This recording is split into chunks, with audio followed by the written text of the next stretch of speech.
Yashodanandana Rajajana Ranjana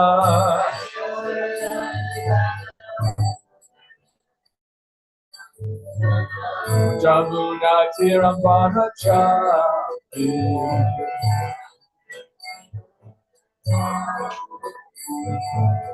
Jamuna Tirambana Chari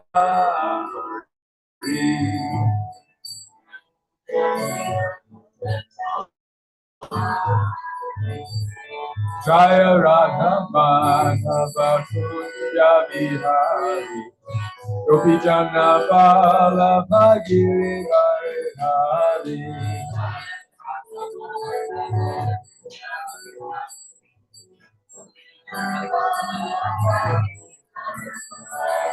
Yashoda Nandana Rajajana Ranjana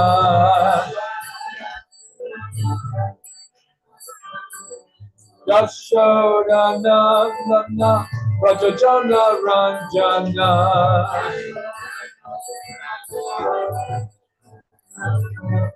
Jamuna Tirambana Chari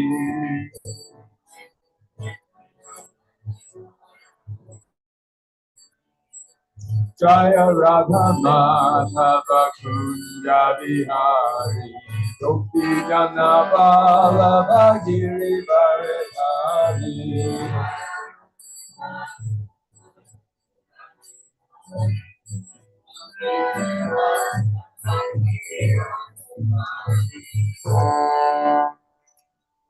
Lord Premanandi.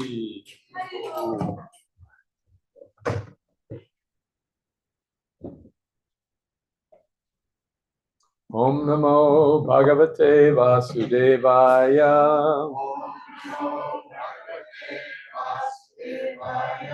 Om Namo Bhagavate Vasudevaya.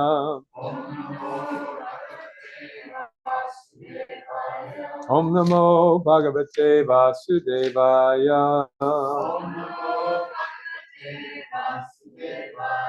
Narayanam Namaskritya Naram Chaiva Narottamam Devim Saraswatim Vyasam Tito Jayam Udirayet. Together, please. Before reciting the Srimad Bhagavatam, which is the very means of conquest, one should offer respectful obeisances unto the personality of Godhead, Narayana, unto Narayan Rishi, the supermost human being, unto Mother Saraswati, the goddess of learning, and unto Srila Vyasadeva, the author. Nasta Preshwabhadreshu Nityam Bhagavata Sevaya Uditama Shloke Bhakti Naistiki, by regular attendance in classes on the Bhagavatam and by rendering a service to the pure devotee, all that is troublesome to the heart is almost completely destroyed, and loving service unto the personality of Godhead, who is praised with transcendental songs, is established as the irrevocable facts. This morning we're finishing chapter 13 of the third canto, moving right along. This is the chapter entitled The Appearance of Lord Varaha. The Lord has completed his mission. He has killed Hiranyaksha. He has rescued the earth. And now he is being glorified by all the sages present. So would all the sages present please read these verses side to side, one by one, and we'll go through them. This is, I think, 17 or 18 verses this morning. Okay, starting with 33? Yeah, okay. Then the Lord, playing like an elephant, suspended the earth on the edge of his curved white tusks. He assumed a bluish complexion like that of a tamala tree. And thus, the sages, headed by Brahma, could understand him to be the Supreme Personality of Godhead, and offered respectful obeisances unto the Lord. All the sages uttered with great respect, O unconquerable enjoyer of all sacrifices, all glories and all victories unto you. You are moving in the form of the personified Vedas, and in the hair holes of your body the oceans are submerged. For certain reasons to uplift the earth, you have now assumed the form of a boar.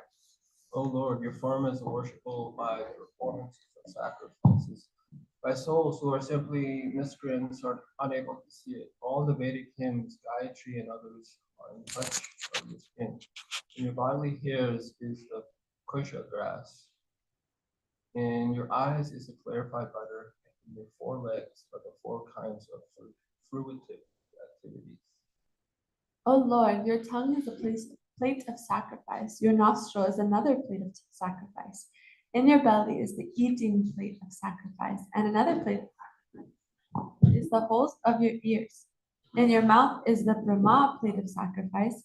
Your throat is the plate of sacrifice known as Soma, and whatever you chew is known as Agnihotra. Moreover, O Lord, repetition of your appearance is the desire for all kinds of initiation. Your neck is the place for 3 desires, and your tusks are the result of initiation and the end of all desires. Your tongue is the prior activity of initiation. Your head is the fire without sacrifice, as well as the fire of worship. And your living forces are the aggregate of all desires. O Lord, your semen is the sacrifice called Soma Yagya. Your growth is the ritualistic performances of the morning.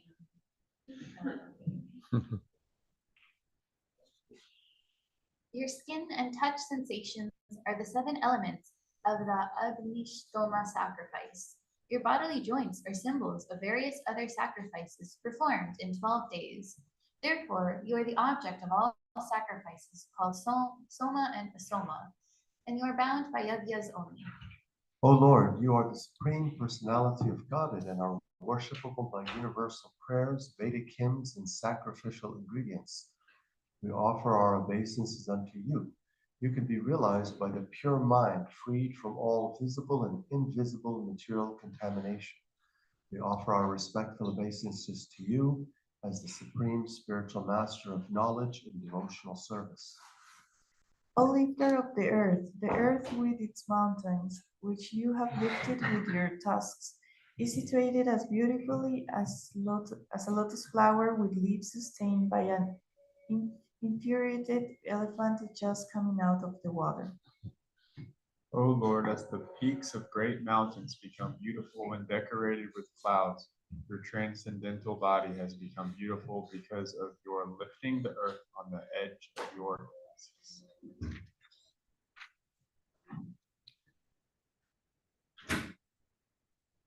Lisa? O Lord, for the residental purpose of all inhabitants, both moving and non-moving, this earth is your wife, and you are the Supreme Father. We offer our respectful obeisances unto you, along with Mother Earth, in whom you have invested your own potency, just as an expert sacrificer puts fire in the Irani wood. Who else but you, the Supreme Personality of Godhead, could deliver the earth from within and within the water? It is very wonderful for you. However, because you acted most wonderfully in the creation of the universe by your energy, you have created this wonderful cosmic manifestation. I can't see. You O can't see. Supreme Lord, undoubtedly we are inhabitants of the most pious planets, the Jana, Tapas, and Sartaya locus. But still we have been purified by the drops of water sprinkled from your shoulder hairs by the shaking of your body. O Lord, there is no limit to your wonderful activities. Anyone who desires to know the limit of your activities is certainly nonsensical. Everyone in this world is conditioned by the powerful mystic potencies. Please bestow your causeless mercy upon these conditioned souls. The sage Maitreya said, "The Lord being thus worshipped by all the great sages and transcendentalists, touched the earth with his hoofs, and placed it on the water. In this manner, the personality of Godhead, Lord Vishnu, the maintainer of all living entities, raised the earth from within the water, and having placed it afloat on the water, he returned to his abode. If one hears and describes in a devotional service attitude this auspicious narration of Lord Or, which is worthy of description, the Lord who is within the heart of everyone is very pleased. Okay, good. So now let's do verse 49 and 50 to wrap up the chapter. Tasmin prasane sakala shisham prabhao.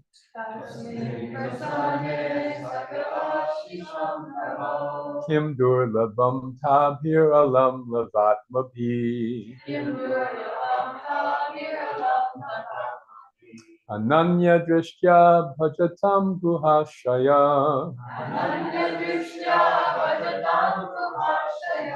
Swayam vidhate swagatim param. Vidhate swagatim param. Tasmin prasane sakala shisham prabhao.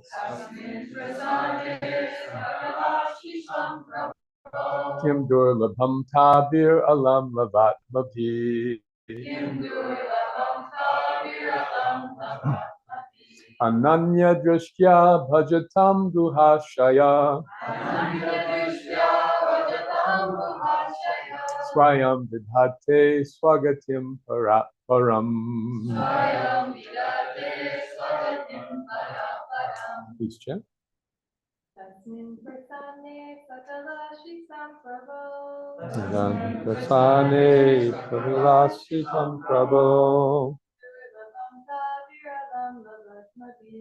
Kim durlabham atmayam padam padi. Ananya drishtya bhajatam guhashaya. Swayam vidhate swagatim param.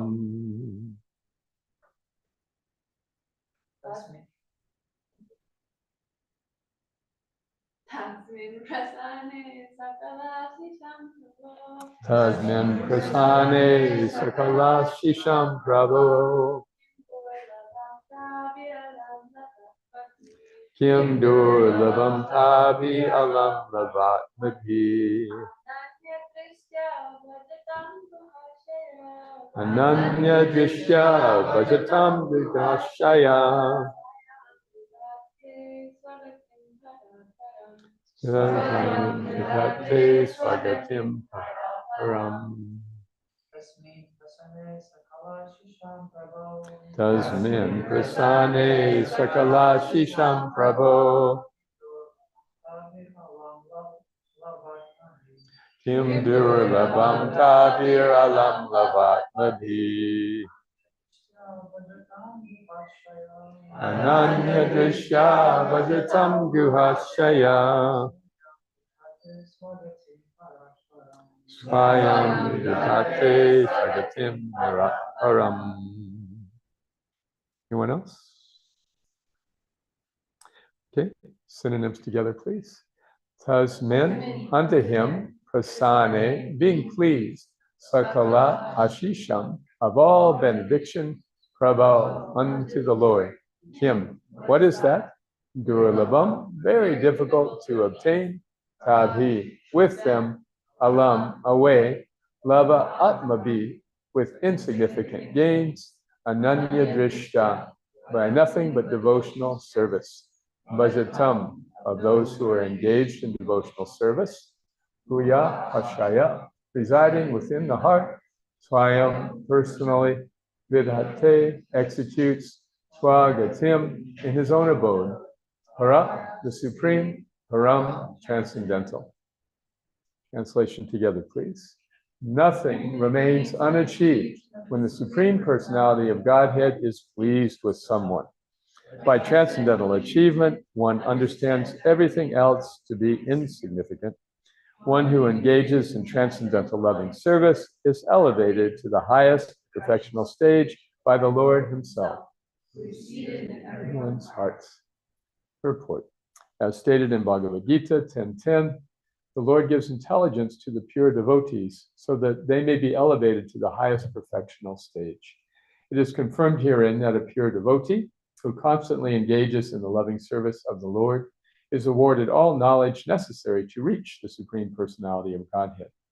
For such a devotee, there is nothing valuable to be achieved but the Lord's service. If one serves faithfully, there is no possibility of frustration because the Lord himself takes charge of the devotee's advancement. The Lord is seated in everyone's heart, and he knows the devotee's motive and arranges everything achievable. In other words, the pseudo-devotee, who is anxious to achieve material gains, cannot attain to the highest perfectional stage because the Lord is in knowledge of his motive. One merely has to become sincere in his purpose, and then the Lord is there to help in every way. Does anyone know the meaning of the word sincere or the etymology, where it comes from? Yeah, go ahead. Yeah, that's Go ahead, yeah. Mike. Wax. Yes, the wax. Without wax. Without wax, yes, sincere. Sin, it's Latin. So the marble sellers would sell pieces of marble, but if there's a little crack in it, they put wax in there. So sincere means without wax. This is a genuine article. Has anyone ever heard of Kafka, novelist Kafka? James Kafka, existentialist. So Kafka wrote these novels in which the hero would be in this inexplicable situation. One novel is about a man who wakes up and he suddenly discovers he's on trial for something, and he's really under heavy pressure and he has no idea what he's done, but he just finds himself on trial and everybody's accusing him. So I'm thinking of writing a novel like that, the Krishna conscious version. Can I tell you about it? All right, so in this novel, all the characters find themselves in an airport. They have no idea how they got there. And they're all just sitting around trying to figure out, what am I doing here? But then there are all kinds of displays and desks and marketers there inviting them, oh, come here, come here. You're in the airport, now you can fly here, you can enjoy this beach, or you can enjoy this historic site or this beautiful place. And they're all marketing, and these newcomers who have no idea how they got there are, well, what should we do? And all the marketers are saying, hey, don't worry, it doesn't matter if you don't know why you're here. Just come here and you'll have a good time. So many people before you have already done it, and they've had such a great time, and you can do it too. Why worry about this stuff? And over on the side, there's just this one little desk, and there's one person there who is saying, oh, well, I can take you to this destination, and it will help. Unlike all these other ones, it will explain to you why you're here. But the only drawback is you have to walk. You're not going to be able to take a flight. You have to walk to this particular destination. We do not have grade A facilities for you, and there's no business class. And you will be challenged in many ways, but you will find out why you're here in this airport. That we can guarantee. That's the one thing you'll get that you won't get from any of these other places. So that's my novel premise. What do you think? To do all the characters and blah, blah, blah. So obviously the analogy is, in this material world, we come to this world, we have no idea how we got here.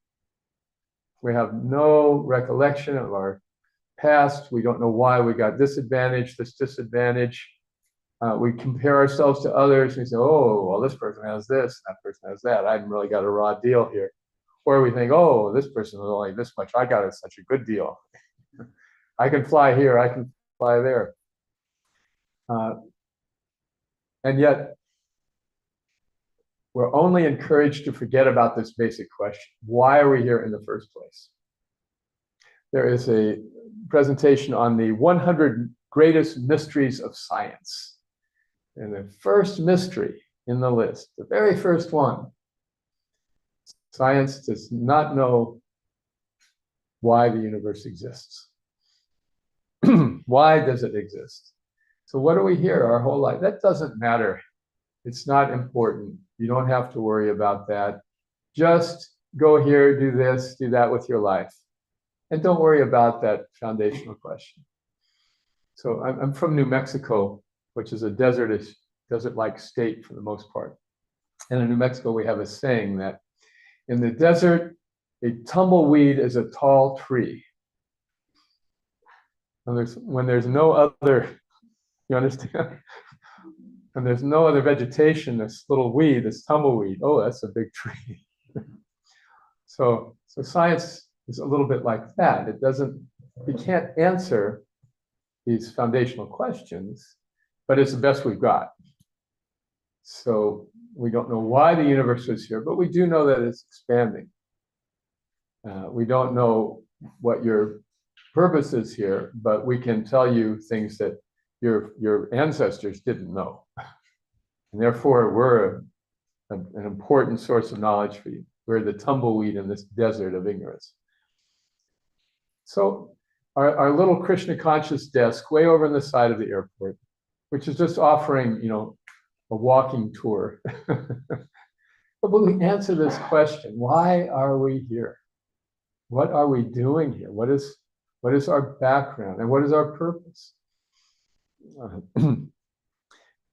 So the answer is very simple. We read this in Bhagavad Gita, that we are here because we have decided to forget about Krishna and try to enjoy without Krishna. And Krishna, being benevolent, says, yeah, you want to do that? No problem. That's fine. If you want to forget me, that's your choice. I'm not going to force you. I'm not going to impose on you. Because then your ability to give devotion out of love would be gone. And that's what I'm hankering for. Did anyone hear Mahatma Guru's class yesterday in Alaska? Wasn't that amazing? So nice. He was just explaining, quoting from the Brihad Bhagavatamrita, how at the end of the long journey, the seeker, Gopal Kumar, finally reaches Krishna, and Krishna is saying, oh, I've been waiting for you for so long. I was so tempted to bend the rules, that just to force you to come back to me, I was missing you that much, and now you've come at last. So this is the amazing thing. Prabhupada gives this example, like say you have a relative, and every once in a while there's stories like this, traumas like this. You have a distant relative who you didn't know about, who has left you $5 million, and you have this great inheritance. You've been living like a homeless person, been living in poverty, but actually had this huge inheritance that was just awaiting you and you didn't know about. So this is what Krishna consciousness is like spiritually. We have this great inheritance that is awaiting us if we want it. It is that our Maker is very eager to have our company again. Our Maker is very eager to have us return to a loving, reciprocal relationship. He's millions of times more eager for us to be in that relationship than we are. And he's just waiting, hoping that we will change our mind about our purpose in life. So this verse is saying, the sages are saying, after witnessing this incredible pastime of Krishna appearing as Varaha and rescuing the earth and saving it from what appeared to be absolute devastation, the sages are so pleased that they're saying, nothing remains unachieved when the Supreme Personality of Godhead is pleased with someone. By transcendental achievement, one understands everything else to be insignificant. So if our passenger takes that walking tour at the airport, okay, I'll walk. In the course of that walking tour, one gets what the Gita describes as that greatest gain, having achieved which one thinks all other gains are insignificant. For having once attained, one feels like I need nothing more. That's the actual birthright inheritance that we all have as human beings, particularly. And yet, there's so much marketing for all sorts of other pursuits that, it is Manusianum Sahasre Shu. It's a very rare person who comes to the point in their journey in life to say, there is nothing more important to me than understanding God and my relationship with God. There's nothing more important to me than understanding the truth in life. Nothing else matters. That is all that matters to me. How many feel like you have come to a point in your life where you have been able to say that with sincerity, without wax? You said it and you lost. So we're thinking about it. Okay. There's a beautiful story of Draupadi, the wife of the Pandavas, and her husband recklessly gambled her away in a gambling match. He was playing in a stacked, crooked match, and he gambled his money and he gambled his property. And finally, his opponent, who had very much desired his wife, said, "Why don't you gamble your wife?" And so, very unethically, he did so, and he lost. And so the victorious party then said, "All right, bring her in. Bring her in this assembly of great respected sages and elders, and we're going to strip her naked to see her beauty." And so Draupadi was dragged in, and the Dushasana, this powerful warrior, started taking off her sari, and she was trying with all her might to hold on to it. She was holding with her hand, she was holding with her teeth. And finally, she let go with her teeth, and she said, "Govinda, hey Govinda." She just, in utter desperation, called out to God. And then Krishna supplied her with an unlimited sari. So Dushasana kept pulling and pulling and pulling, and the piles were building and building.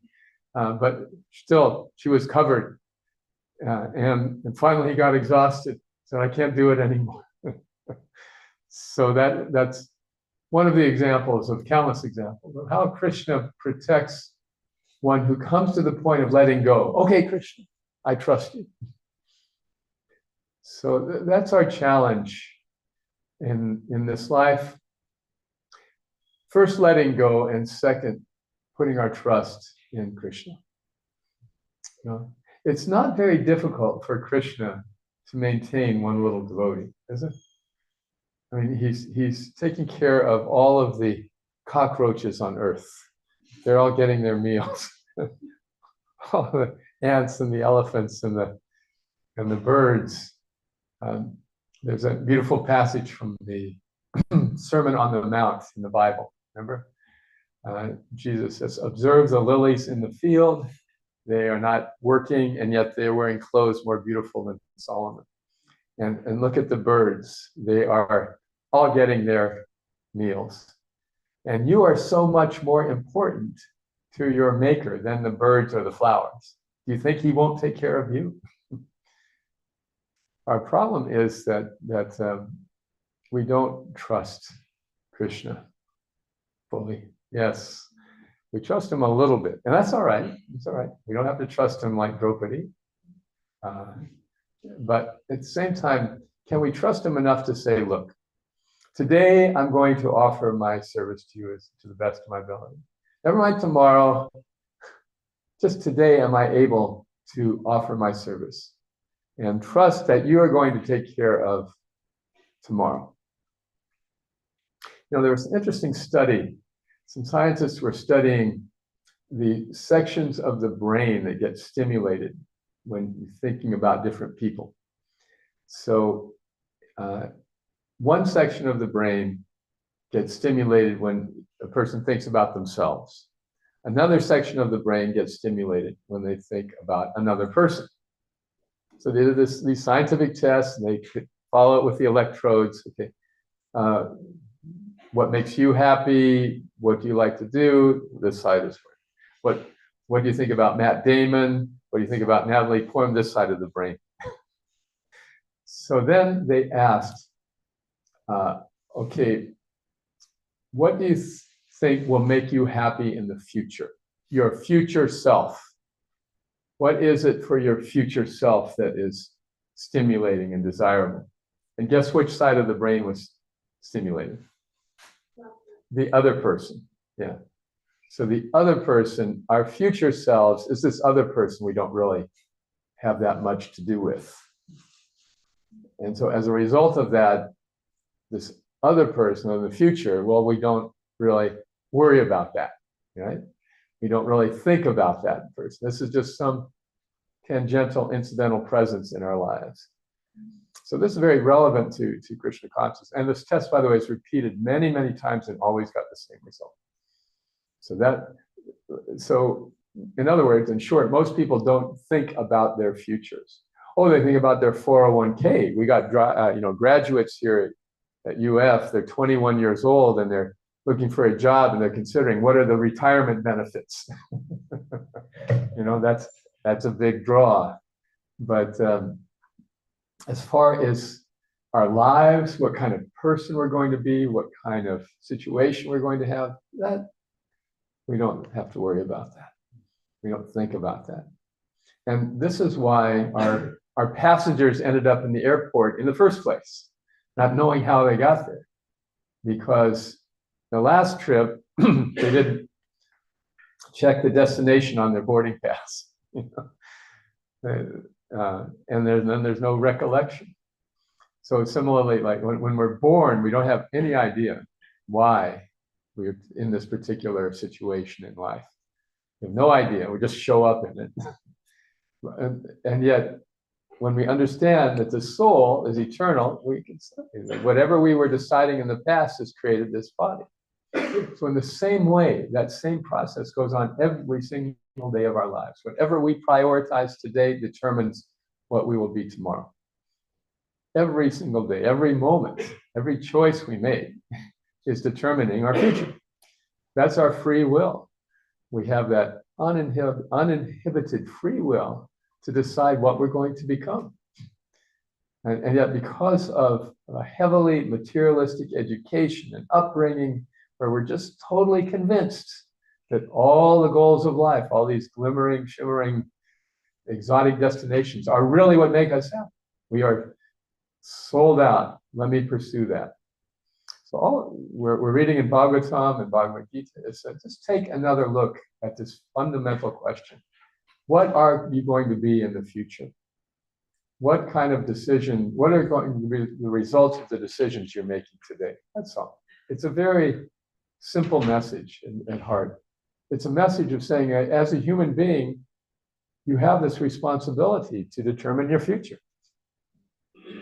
And you have this opportunity also to determine your future. Sometimes devotees say, I don't like the government, but I don't vote. I don't vote. It's like, I'm too good to vote. But they're not realizing is that by not voting, you're also making a choice. It's not like you are absolved from responsibility by not voting. Because of not voting, the result is also established. See? So in the same way, we say, yeah, well, I don't want to have to make any decisions. I'm just not going to decide about my relationship with God. I'm just not going to worry about that. I don't have to make a decision. I'm afraid to make a decision. I'm unable to make a decision. I'm unable to commit to that relationship. It's like a husband or it's like boyfriend and girlfriend. The girlfriend's been waiting for 12 years to get married, and the boyfriend's still thinking about it, right? Because I don't want to make a commitment. I'm not sure I want to make a commitment to this relationship. I want as many benefits as I can get out of this relationship, but I don't want to make it. See? So this is kind of how we approach Krishna. Actually, Krishna is the supreme male, Prakriti, Purusha, and we are all female, Prakriti. And so we're kind of like that girlfriend, except, opposite. We don't want to make a commitment to this relationship. In this case, the boyfriend is there. I want to get married. The girlfriend, oh, I'm not sure. I'm not sure. I want to keep my options open. I might want to go here. What's that? But you can buy me a house. You can buy me a house.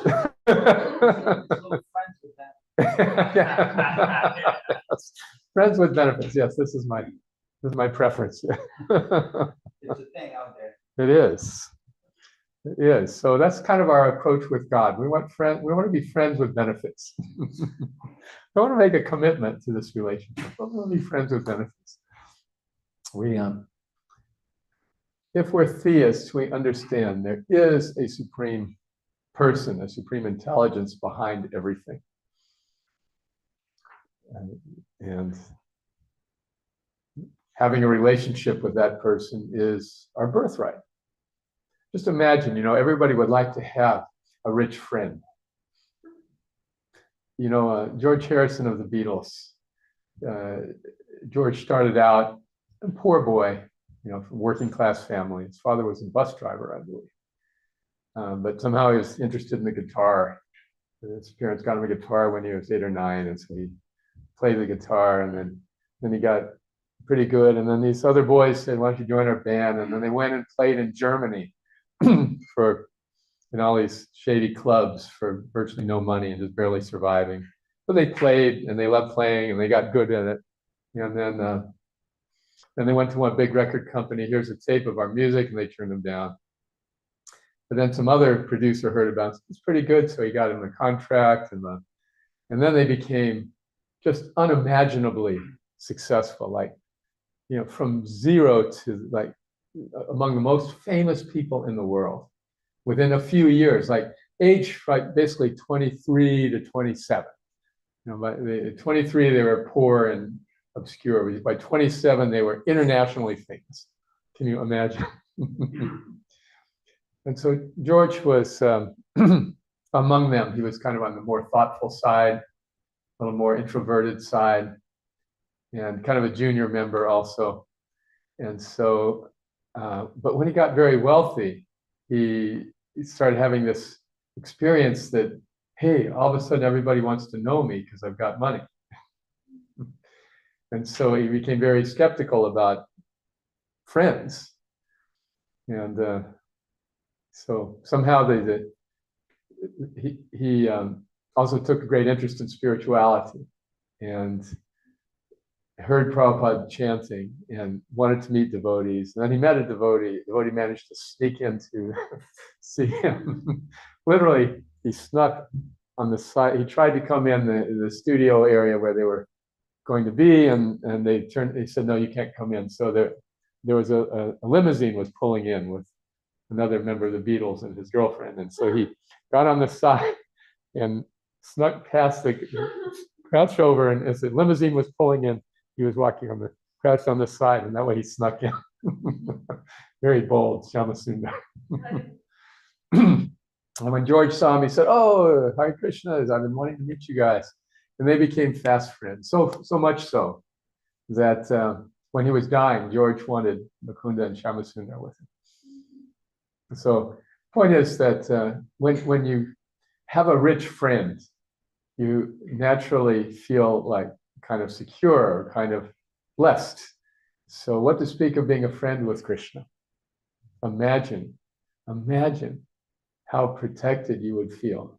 Imagine how, if we trust Krishna, imagine how secure we will feel. We will feel completely confident in our future, that Krishna is going to take care of me. That doesn't mean that we don't have to do anything.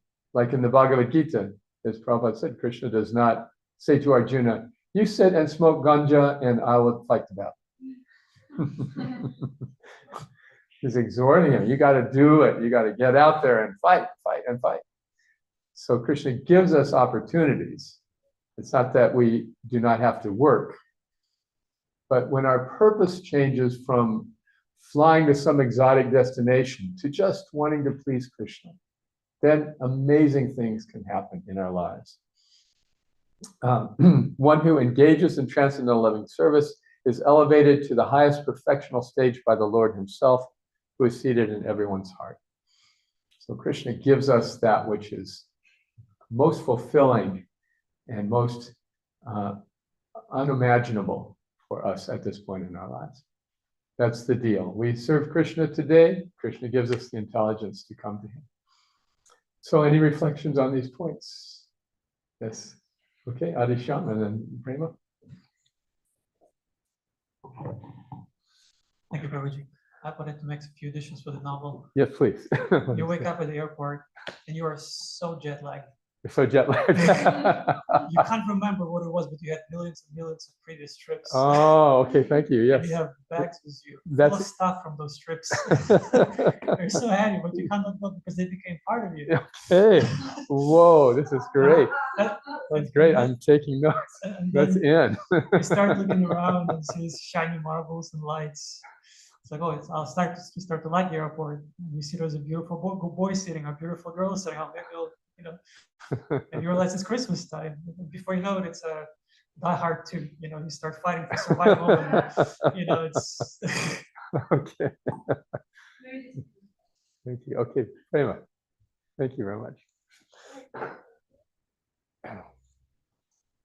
Hare Krishna.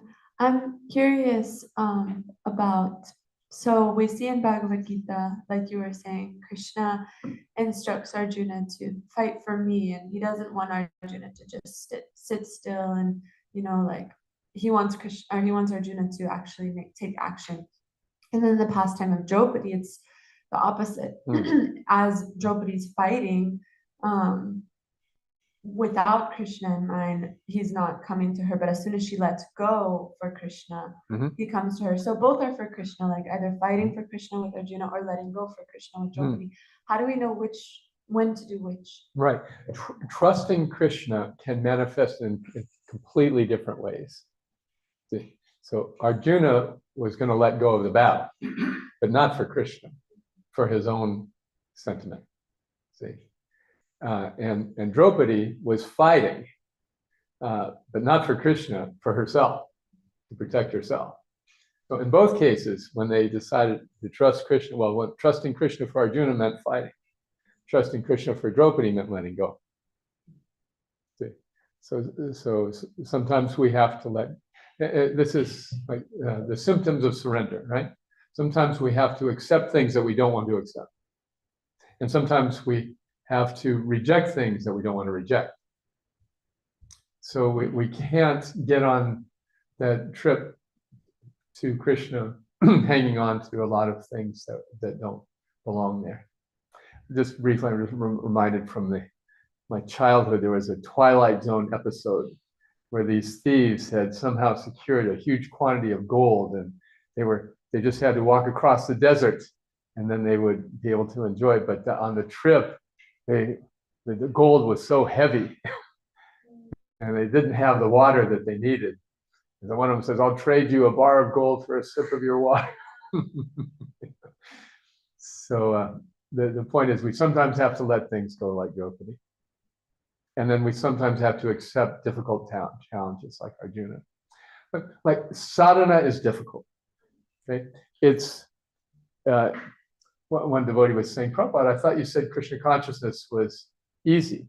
He said, "I didn't say it was easy. I said it is simple."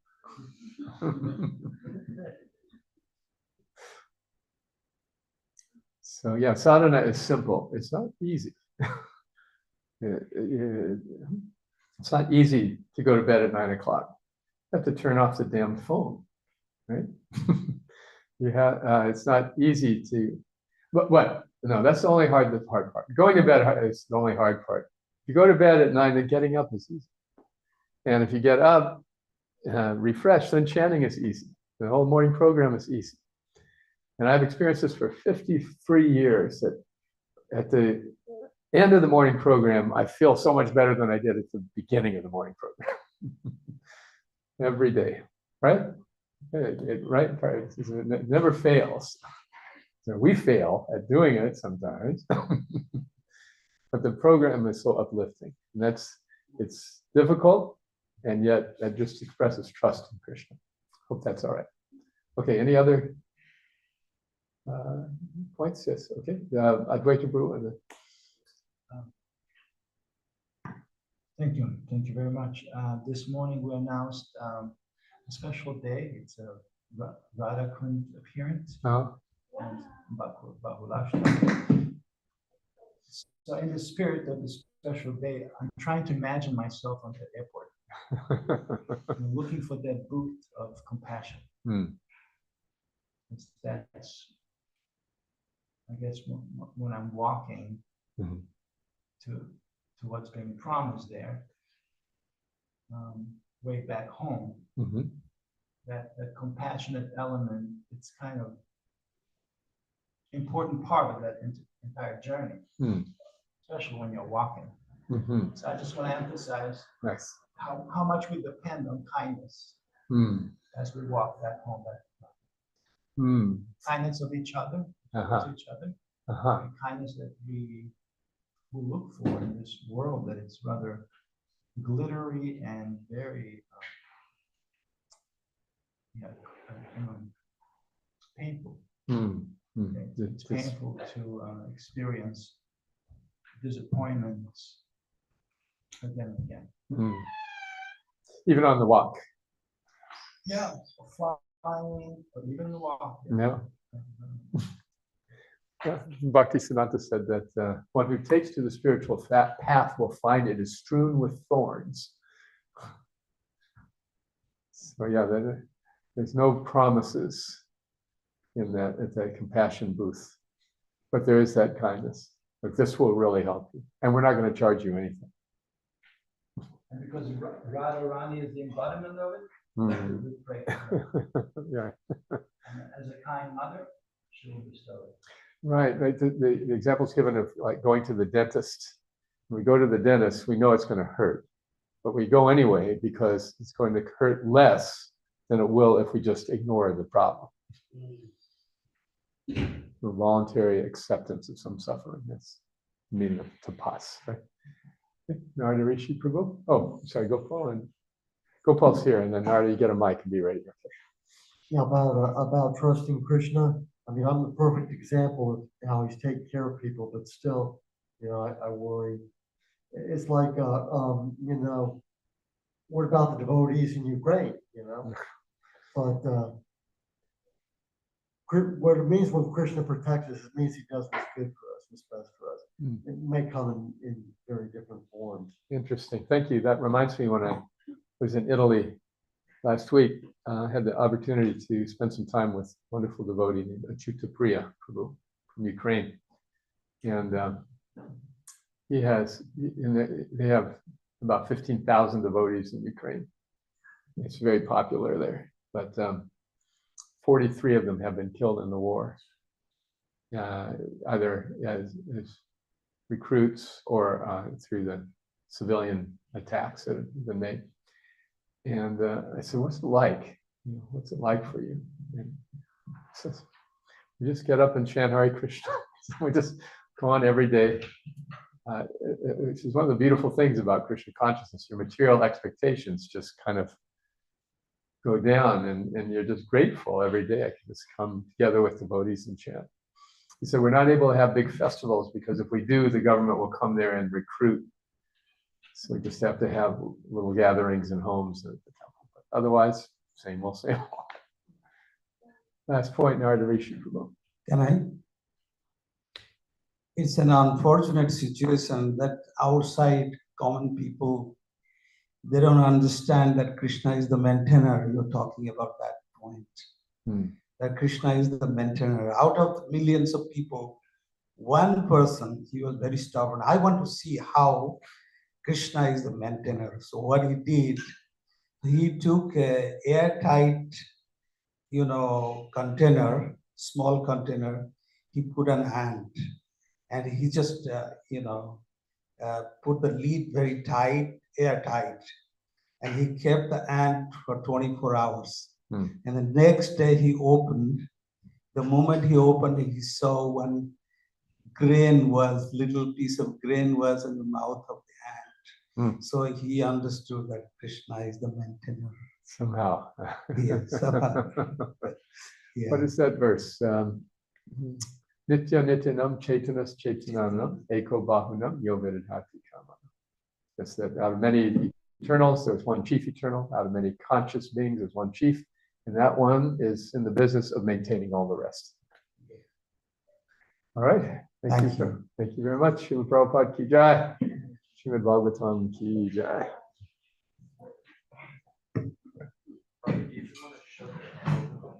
Oh, real quick, yes. Shantanu Prabhu found this deity in Ahobalam in Vishakhapatnam on the west coast of India. This is, I would say, the head of Varaha and the body of Nrsimha. Ahobalam Nrsimha, it's called. It's Varaha's face and Nrsimha's body. Because Varaha and Nrsimha are very connected. They're both protectors of the devotees. And they both took care of the brothers.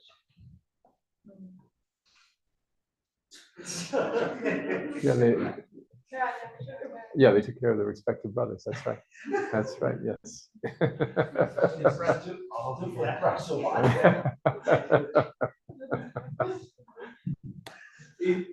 He mentioned very nice language, took care of. Yes, took care of. Yes. Very diplomatic expression. All right. Thank you, Shantanu.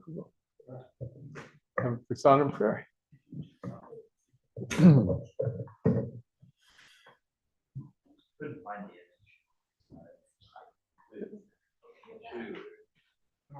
Mahaprasade Govinde Namo Brahmani Vaishnave